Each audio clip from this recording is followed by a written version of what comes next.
이번 시간은 테마 9번 상환 방법입니다. 역시 해마다요 출제되는 내용입니다. 자, 매번 설명할 때마다 해마다 출제된다고 말할 수밖에 없는 이유가 가장 출제빈도 높은 내용들만 구성하다 보니까 역시 해마다 출제되는 내용입니다. 물론 계산 문제도 함께 체크해 두시면 좋고요. 자, 들어가 볼까요? 자, 1번입니다. 동그라미 1번에서 제일 중요한 표현은 여러분들이 이게 무슨 말인지를 파악하는 겁니다. 그래서 저 단어가 무슨 의미인지를 몰라서 틀리는 거죠. 월불이백, 다른 말로 표현하면 저당지불액. 저당지불액 동의어가 뭐죠? 원리금 상환액 또는 뭘 한다고요? 부채 서비스액을 얘기합니다. 그러면 첫해 저당지불액이 적은 순서대로 한번 쭉 배열해 보시겠습니까? 최정식, 원리금, 원금이죠. 따라서 최정식 또는 점정상환이라 그러죠. 1번은 X. 자, 2번으로 가볼까요? 감채기금이 보이네요. 감채기금은 목적이 뭔가요? 그렇죠. 감채기금은 적립금을 결정하는 거죠. 가령 5년 후에 내가 아파트를 사려고 한다. 그래서 지금 내가 가지고 있는 금액과 비교했을 때 2억은 더 필요할 것 같다. 그럼 내가 5년 동안 2억을 만들려면 매달 얼마씩 적금을 불입하면 될까? 이때 사용하는 게 감채기금이죠. 그런데 지금 이번 지문을 보니까 상환을 이야기하고 있습니다. 안 맞죠? 따라서 저당상수가 됩니다. 근데 하나 더 기억하셔야 됩니다. 저당상수는 항상 어디에서만 이용할 수 있다? 원리금 균등에서만. 그러니까 시험 문제는 원금 균등하고 이렇게 장난을 치는 겁니다. 동그라미 3번으로 가겠습니다. 자, 동그라미 3번도 역시 마찬가지요. 이런 문제를 물어보려면 즉 고정금리와 변동금리를 물어보려면 인플레이션이 기본 전제가 되지 않으면 이 문제는 성립할 수 없습니다. 그러니까 항상 이런 경우에는 인플레이션이라는 것을 기본 전제로 제시할 수밖에 없는 거니까 우리는 인플레이션은 아예 무시하는 거예요. 그냥 보지 마시라는 얘기입니다. 자, 들어가 봅시다. 채무불이행. 누가 하는 거죠? 차입자가 하는 거죠. 그 위험은 누가 부담하는 거죠? 은행이 부담하는 거죠. 그런데 채무불이행 위험도가 크다라는 얘기는 차입자가 채무를 이행하지 않는 이유가 뭘까요? 돈이 없어서 이렇게 해버리면 모든 이론 전개가 끝나버립니다. 돈이 없어서의 문제가 아니라 채무를 불이행하는 이유는 은행에다가 지급해야 되는 이자가 계속해서 상승하고 있다는 거죠. 커져가고 있다는 거죠. 그렇다면 고정과 변동 중에서 어느 쪽이 차입자가 부담하는 이자가 커져갈까요? 변동이겠죠. 그렇다면 고정이 변동보다 낮다. 정확한 표현이네. 위험도가 낮다 이 말입니다. 그럼 답은 3번 됩니다. 자, 그 다음 4번 가볼까요? 자, 먼저 답이 제시되는데 한번 보세요. 동그라미 4번은 지금 뭘 말하느냐면 중도 상환을 한답니다. 중도 상환을 하는 경우에 미상환 저당 잔금입니다. 자, 여기서 먼저 미상환 저당 잔금을 구하는 금융계수가 연금의 현가계수라는 것 이거 하나 기억하시고요. 화폐 시간 가치에서 투자론에서 기억하실 내용입니다. 자, 그럼 이제 미상환액이 적은 순서대로 한번 배열해 보는 겁니다. 그러면 미상환액이 적다는 얘기는 그동안 상환액이 많다는 뜻이죠. 그러면 초기에 상환액이 많은 순서를 배열하면 원금, 원리금, 최정식이죠. 따라서 미상환액이 적은 순서대로 배열하세요. 그러면 원금, 원리금, 최정식이 되겠죠. 다음 동그라미 5번으로 가보겠습니다. 5번, 현재 우리나라가 적용하고 있는 주택담보대출 이자요. 주담대 이자는 어떻게 결정하느냐? 기준금리 더하기 가산금리. 자, 기억해 놓읍시다. 그런데 기준금리 더하기 가산금리를 통해서 주담대 이자율을 결정하는 우리 방식은 제시된 것처럼 변동금리입니다. 그렇다면 기준금리가 변하든 가산금리가 변하든 어느 한쪽이 변해야 변하는 거죠. 근데 어느 쪽이 변하느냐? 자, 기준금리가 변하는 겁니다. 가산금리가 아니라 기준금리. 근데 이게 잘 틀리는 이유가 단어가 주는 뉘앙스 때문에 틀리는 거예요. 기준 이렇게 말하니까 뭐가 변하지 않는다는 느낌을 주는 것 같죠. 기준금리가 변해서 변하는 겁니다. 그리고 현재 우리나라가 적용하고 있는 기준금리는 두 가지입니다. CD하고 코픽스입니다. 그러면 CD 금리가 상승하거나 코픽스 금리가 상승하면 주담대 금리도 상승하는 겁니다. 따라서 옳은 걸 찾으라고 했으니까 답은 3번 됩니다. 자, 추가로 이론 좀 정리할게요. 자, 이 표현은 우리가 투자 파트에서도 잘 출제가 된다 그랬죠. 근데 이제 지문을 한번 볼까요? 대출 시점 예상 인플레이션보다 실제 인플레가 높다. 이게 무슨 뜻일까요? 그냥 인플레가 발생했다는 뜻입니다. 아무것도 할 필요 없어요. 자, 그런데 이 표현은 아예 보지 말자고요. 왜? 이것이 전제가 무시돼 버리면 아예 성립할 수 없는 지문입니다. 따라서 고정금리와 변동금리에 문제가 나올 때는 기본 전제가 인플레이션이니까 아예 무시해 버리고요. 자, 문제는 고정금리를 적용하고 있답니다. 고정금리를 적용하고 있다면 차입자가 유리할까요? 금융기관이 유리할까요? 차입자가 유리하겠죠. 그럼 금융기관은 손해죠. 반면에 차입자는 이익입니다.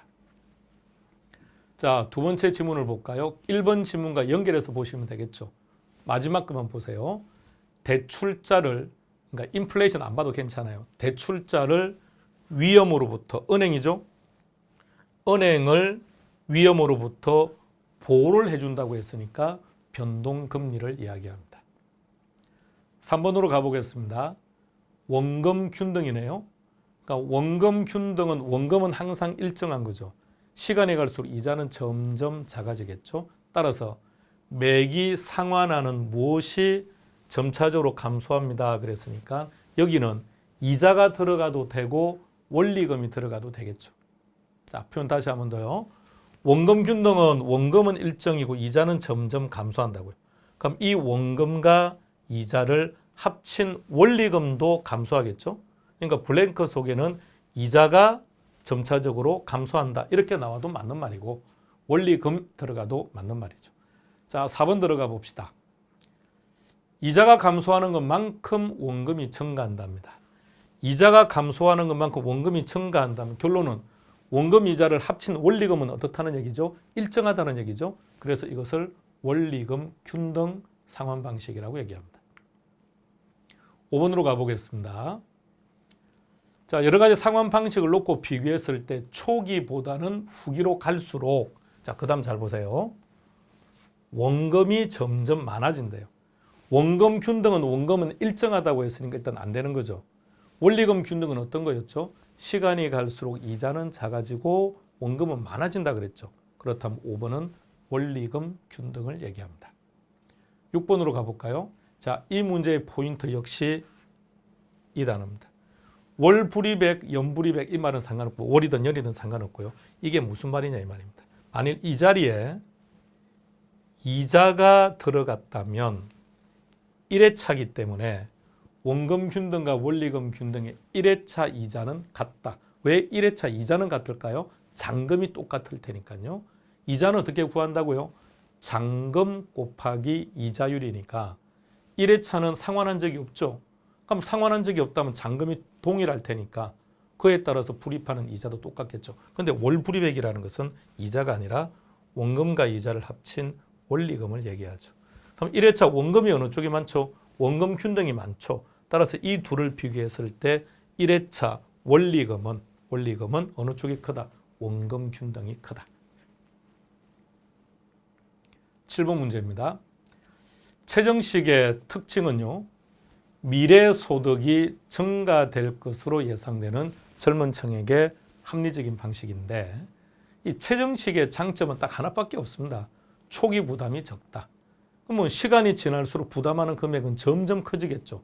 그런 이유로 인해서 최정식으로 차입을 한 경우라면 조기 상환하는 것이 유리하다. 8번으로 가겠습니다. 먼저 이렇게 한번 볼까요?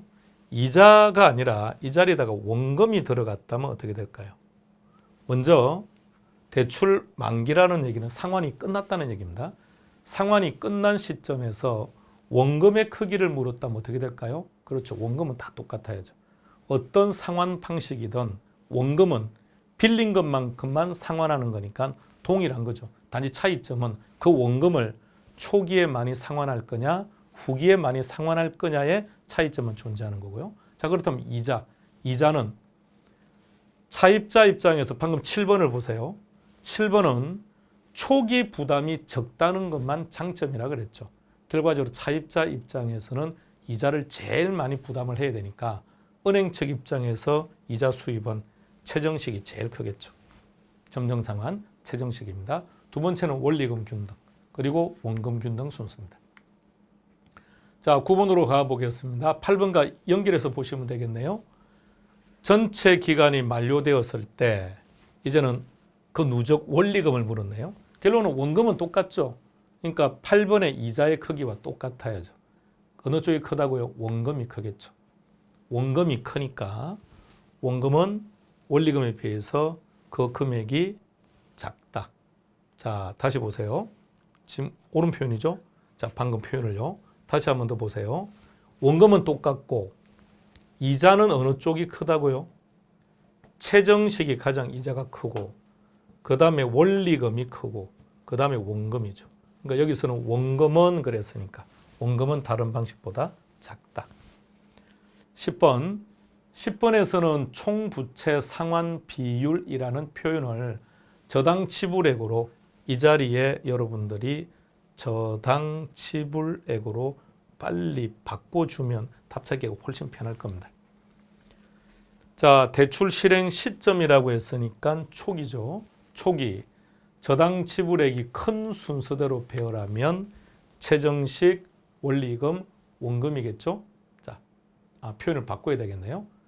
대출 실행 시점에서 저당 지불액이 큰 순서가 되면 원금, 원리금, 최정식이죠. 따라서 최정식은 다른 모든 방식에 비해서 작다. 11번입니다. 변동금리입니다. 여기서 조정주기라는 단어를 한번 보세요. 조정주기라는 표현은 변동금리에서만 나오는 겁니다. 그럼 조정주기가 짧습니다라는 얘기는 인플레가 발생하면 이자율을 빨리빨리 인상한다는 얘기죠. 이렇게 되면 대출자에서 차입자에게 그 위험이 빨리 전가된다. 정확합니다. 우리나라가 지금 결정하는 추담대 이자율은 어떻게 구한다고요? 기준금리에 가상금리를 합한다. 근데 기준금리는 두 가지라고요. CD거나 코픽스이거나. 자, 보세요. 이거 우리 말보다 반드시 영어를 같이 제시해 줄 거예요. 그러니까 여러분들은 CD, 코픽스 이렇게 기억하시는 게 더 편하실 거고 실제 우리가 신문을 보거나 뉴스를 볼 때도 CD, 코픽스라고 표현할 겁니다. 그러면 CD와 코픽스가 연동해서 대출금리가 변하는 거죠. 정확합니다. 그렇다면 이렇게 되는 거죠. CD 금리나 코픽스 금리가 상승한다면 주담대 금리도 상승한다. 거기까지 같이 봐두세요. 자, 여기까지 상환 방법이었습니다. 수고했습니다. 여러분들은 계속해서 반복해서 보셔야 됩니다. 다음 시간 뵙겠습니다.